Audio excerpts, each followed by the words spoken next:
Hydrogen को भविष्य का ईंधन बताया और केंद्रीय मंत्री ने कहा कि हाइड्रोजन उत्पादन में भारत आत्मनिर्भर बनेगा और निर्यात करेगा, जिससे प्रदूषण कम होगा और किसानों को भी मदद मिलेगी।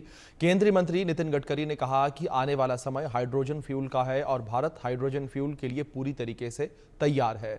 भारत आने वाले दिनों में हाइड्रोजन फ्यूल निर्यात करेगा। हमारे सहयोगी संजय शर्मा ने केंद्रीय मंत्री नितिन गडकरी से खास बातचीत की है, आप रिपोर्ट देखिए। तो मोदी सरकार के केंद्र में 11 साल पूरे हो चुके हैं। हमारे साथ बातचीत के इसमें मौजूद हैं खास मेहमान केंद्रीय सड़क परिवहन और राजमार्ग मंत्री नितिन गडकरी जी। नितिन जी, न्यूज में आपका बहुत बहुत स्वागत है।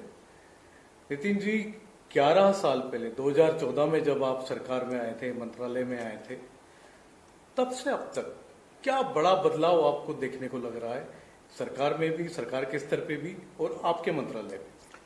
देखिए, 2014 में जब हमारी सरकार आई तो 406 एनएच के प्रोजेक्ट बंद पड़े हुए थे। करीब उसकी कीमत 3,85,000 करोड़ थी। हमने 40,000 करोड़ के प्रोजेक्ट टर्मिनेट कर दिए। कुछ प्रोजेक्ट जो थे उसमें विशेष रूप से हमने land acquisition, environment clearance, utility shifting, encroachment हटाना, कोर्ट के स्टे, वो सब प्रॉब्लम सॉल्व किए, उसको हमने पूरा किया और भारतीय बैंकों को 3 लाख करोड़ के एनपीए से बचाया। तो मैं आपको इतने ही बता सकता हूं कि अभी हमने निर्णय किया है कि जब तक 90% लैंड एक्विजिशन नहीं होगी, इन्वायरमेंट फॉरेस्ट क्लियरेंस नहीं होंगे, तब तक हम प्रोजेक्ट अवार्ड नहीं करेंगे। तो मेरा यही प्रयास है कि हम लोग ट्रांसपेरेंसी के साथ क्वालिटी का काम करें। यही हमारा इशू है और इसके ऊपर हम काम कर रहे हैं। देश भर में आपने सर सड़कों का जाल बिछाया, लोगों को इससे फायदा भी मिल रहा है, पर्यटन भी बढ़ा है। चारों धाम तक आपने सड़कों का जाल बिछाया है, बुद्ध सर्किट भी आपने बनाया है, तो इससे टूरिज्म भी बढ़ा, धार्मिक टूरिज्म भी बढ़ा सर। देखिए, हमने अयोध्या में राम वन गमन यात्रा, फिर 84 कोसी का भी यात्रा जो उसके लिए रोड, फिर हमने अयोध्या सर्किट में काफ़ी काम किए, फिर बुद्ध सर्किट में 22,000 करोड़ के काम किए। जैसे जहाँ भगवान गौतम बुद्ध का जन्म हुआ, जहाँ उनको ज्ञान प्राप्त हुआ, जहाँ वो रहे, जहाँ उनका देहावसन हुआ, इन सब गांवों को हमने नेशनल हाईवे के 4 लेन से जोड़ा, जिसका परिणाम ऐसा हुआ कि south east Asia, Indonesia, Malaysia, China, Hong Kong, चीन, ये सब देशों में से बड़े प्रमाण पर बौद्ध धर्मीय लोग हिंदुस्तान में आए और उससे टूरिज्म बढ़ा। अभी उत्तराखंड में 4 धाम हमने 12,000 करोड़ का प्रोजेक्ट बनाया, तो 3 गुना लोग ज़्यादा है। आखिर सरकार को रोकना पड़ा। यही हमने देश में हर स्टेट में छोटे मोटे मंदिर थे, जहाँ लोग दरगाह थे, जहाँ लोग जा रहे थे, उन सबको हमने अच्छे रोड से जोड़ने से हमारा टूरिज्म बढ़ा। सबके इसका अच्छा उदाहरण प्रयागराज का है। इस बार प्रयागराज में रिकॉर्ड टूटा। पूरे कर्नाटक, तमिलनाडु, केरल से लोग गाड़ियाँ लेके निकले, हाईवे अच्छे होने के कारण, और गाड़ियाँ लेके प्रयागराज में आए। ये अपने आप में एक वर्ल्ड रिकॉर्ड बना और 2 लाख करोड़ का जीडीपी इसके कारण बढ़ा।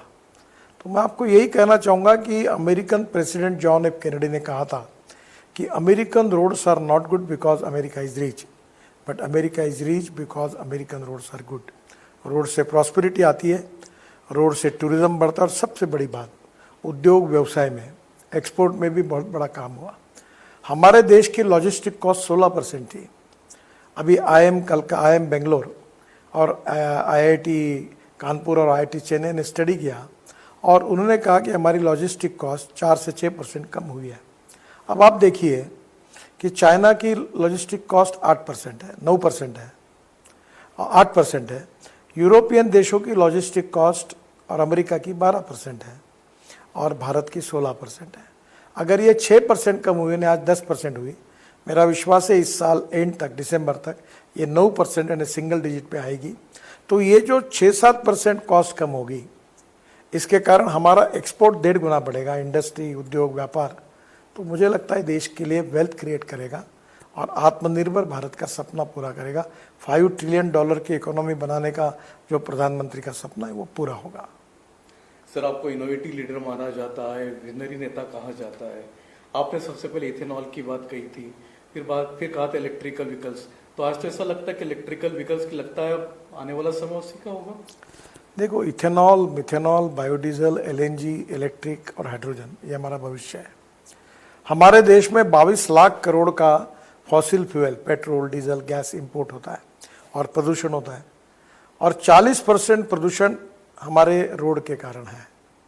और इसलिए आने वाले समय में अल्टरनेटिव फ्यूल और बायोफ्यूल में इंपोर्ट को कम करके हम प्रदूषण को कम करेंगे, इकोलॉजी एंड एनवायरनमेंट को प्रोटेक्ट करेंगे। पर जब हम लोग ये हमारे देश में तैयार करेंगे, उसका मल्टीपल इफेक्ट्स हैं। जैसे मैं आपको बता दूँ, कौन से इथेनॉल बनने के पहले कॉर्न का भाव 1200 रुपये क्विंटल था और एमएसपी 1800 रुपये क्विंटल की थी। आज कॉर्न का भाव 2600 से 2800 रुपये क्विंटल हुआ है, और जिसके कारण आज ऐसी स्थिति हुई है कि किसान खुश है और कॉर्न 3 गुना बढ़ा है।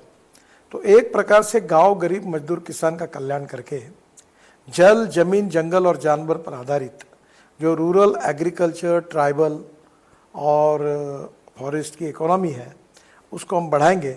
तो दिल्ली, मुंबई, कलकत्ता, चेन्नई, बेंगलोर में जो लोग गांव से आते हैं वो गांव रुकेंगे, गांव अच्छे बनेंगे, स्मार्ट शहर नहीं स्मार्ट विलेज बनेंगे, और हिंदुस्तान एक प्रकार से आत्मनिर्भर भारत बनेगा, एग्रीकल्चर इकोनॉमी को बढ़ावा देने का।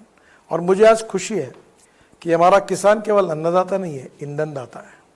ईंधन दाता नहीं है, हवाई ईंधन दाता है।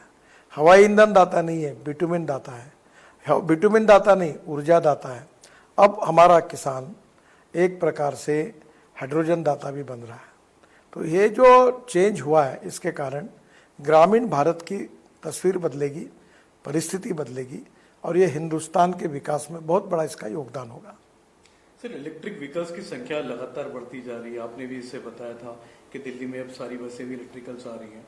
तो क्या जो चार्जिंग पॉइंट को लेकर के लोगों के मन में जो संदेह है कि दिल्ली के बाहर जाते हैं तो चार्जिंग पॉइंट नहीं मिलता है, बम्बई के बाहर, क्या ये समस्या, इसका कुछ निदान जल्दी होगा, कैसे होगा?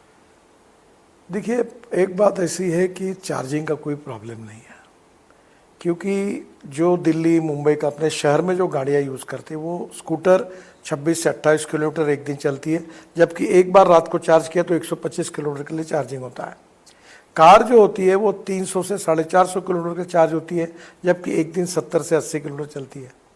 तो नेचुरली हमारे घर में चार्ज करके गाड़ियाँ चल सकती। प्रॉब्लम कहाँ है कि दिल्ली से आपको मुंबई जाना है, दिल्ली से या जयपुर जाना है, तो बड़े जगह जाने के लिए तो अब रोड साइड 670 जगह पर हमने चार्जिंग स्टेशन बनाए, वहाँ कोई दिक्कत नहीं आएगी। और दूसरी महत्वपूर्ण बात है कि जब मैंने इलेक्ट्रिक व्हीकल की बात की थी, तब लिथियम आयन बैटरी की कीमत पर किलोवाट पर आवर 150 करोड़ रुपए, $150 थी। आज वो $65 पे आई है, और जिसके कारण पेट्रोल डीजल के व्हीकल और इलेक्ट्रिक के व्हीकल की कीमत लगभग सेम हुई है। ये बहुत बड़ा चेंज हुआ है, और जिसके अब आम आदमी भी इलेक्ट्रिक कार खरीद रहा है, प्रदूषण शून्य है। तो मुझे लगता है कि हमारे देश में एक बहुत बड़ा ट्रांसफॉर्मेशन इसके कारण हुआ है। अब बसेस आपको सबकी इलेक्ट्रिक दिख रही, दिल्ली में प्रदूषण की समस्या है, अब सब डीजल की बसेस बंद हो रही, इलेक्ट्रिक की बसेस आ रही, अब इलेक्ट्रिक की कार आ रही, इलेक्ट्रिक की स्कूटर आई है, ई रिक्शा आई है, इलेक्ट्रिक ऑटो रिक्शा आई है,